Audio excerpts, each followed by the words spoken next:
December 2023, Coach Pat, Aim High Academy, where we always include Jesus with our gymnastics. Becoming an effective gymnastics instructor is our topic.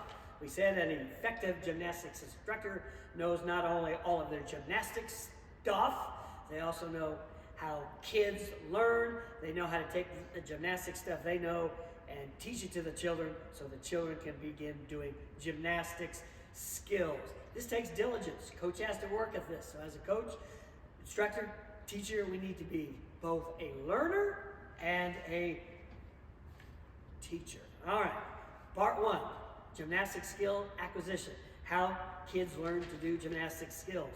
Well, the first thing we looked at in the last video was a ladder or a set of steps, the process by which kids begin to get gymnastic skills. We said you need to remember, it takes hundreds to thousands of reps over sometimes long periods of time to get skills. We said the first step is skill introduction. We show them how to do it. We said the second stage was skill approximation. They start to do the skill, it kind of looks like what it's supposed to look like now. We said the third step was acquisition. They've got the skill down, maybe in the C+ to B+ range if you're going to give them a score. They need some more technique and more form, and it really looks like what they're trying to do. And finally, we said mastery, skill mastery. They have it down. It's fantastic, great technique, great form, and away they go. All right, so now we're going to move on and look at some concepts that are related to acquiring gymnastic skills. Special introductory note, as I have it down here. Huge variety between ability levels in children. Huge differences in how fast they can learn. Some will get skills down a whole lot faster than others. You need to remember that. No two kids are alike. They're not cookie cutter stamped. They all learn differently. They're all going to learn at different rates. Let me give you some examples of high end from personal experience with my wife and I in almost 50 years of gymnastics instruction. We've had 3-year-olds that could do back handsprings, standing back handsprings. My stepdaughter was included in that. Age 5, she is doing round-off flip-flop, back tuck. We have had 5-year-olds tumbling fulls. I've had a boy and a girl that could do a full at 5. And a boy that could do giants at age 7. Giants at age 7. I had another student at age 9 throwing double tucks. I've got a link to a video where you can go look at a young lady from the last gym we worked at in North Dakota before we moved down here to Oklahoma. She's 6 and she's doing a cast handstand pirouette at age 6. Kids learn at greatly different rates. And even years ago, back in the 80s, I saw a 5-year-old boy over-rotating pipe double back flips, panel mats on top of concrete. But remember, those are the exception rather than the rule. We call those once in a lifetime or once in a million kids. All right, brief discussion on 3 topics. Basics, natural, physical, and cognitive differences between children, some how-tos with more of these in other discussions. There, we got it down, discussions. Okay, let's start with a few basics. It's going to take us quite a few videos to get through these at 5 to 8 minutes long. Basics. Here's basic number 1. Be patient. Patience. Skill introduction to approximation to acquisition to mastery generally takes hundreds to thousands of reps over years of time. Basic number 1, be patient. Number 2, be patient. Give it time. In case we didn't get it number 1, let's get it number 2.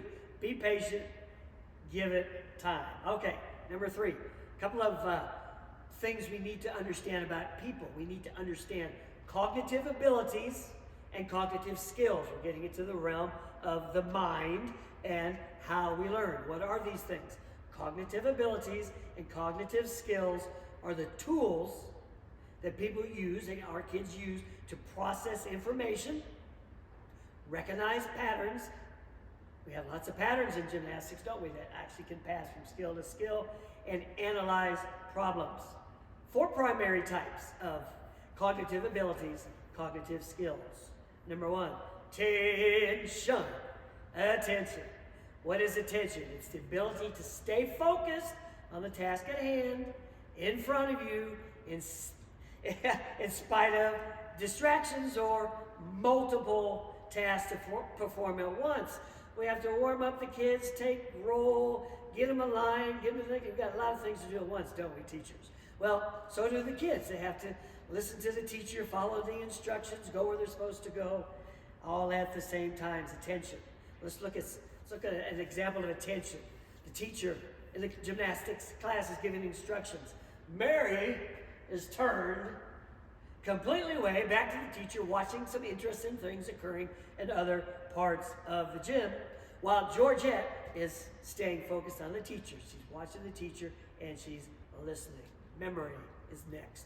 Memory is next. A, attention. B, memory. Memory is our ability, the kid's ability to recall information. Recall information, whether it is recent, something we just told them. For those of you that are parents, ever say this? What did I just tell you? To our child. Recent or long-term, from the past, long-term. Again, to our kids, don't you remember what I told you a couple of weeks ago? So short-term memory, long-term memory.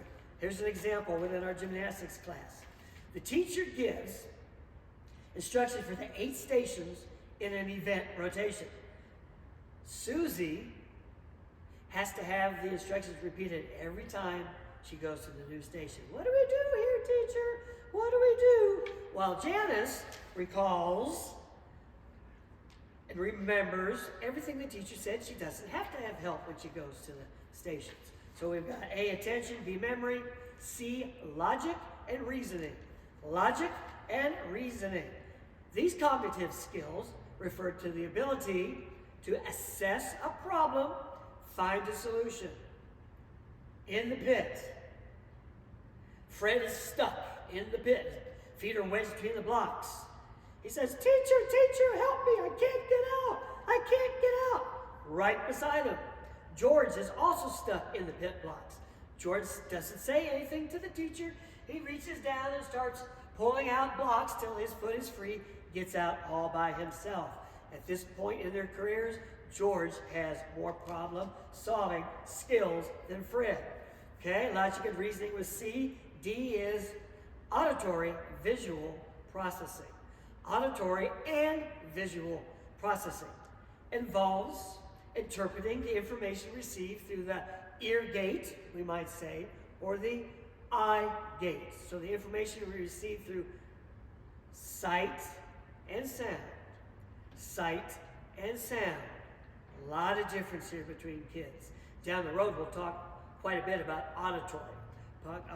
But for right now, a simple example.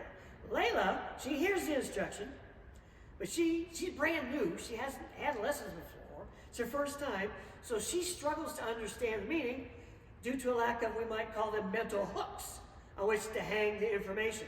She doesn't really know anything about gymnastics yet, so it's mostly meaningless to her at this time. She hears it, she sees it, I can't do anything with it. Now we have another student, Ludmilla. She hears the instruction. She's been around a while. She's been around a long while. The teacher kind of thinks she ought to know it by now. But anyway, she hears the instruction.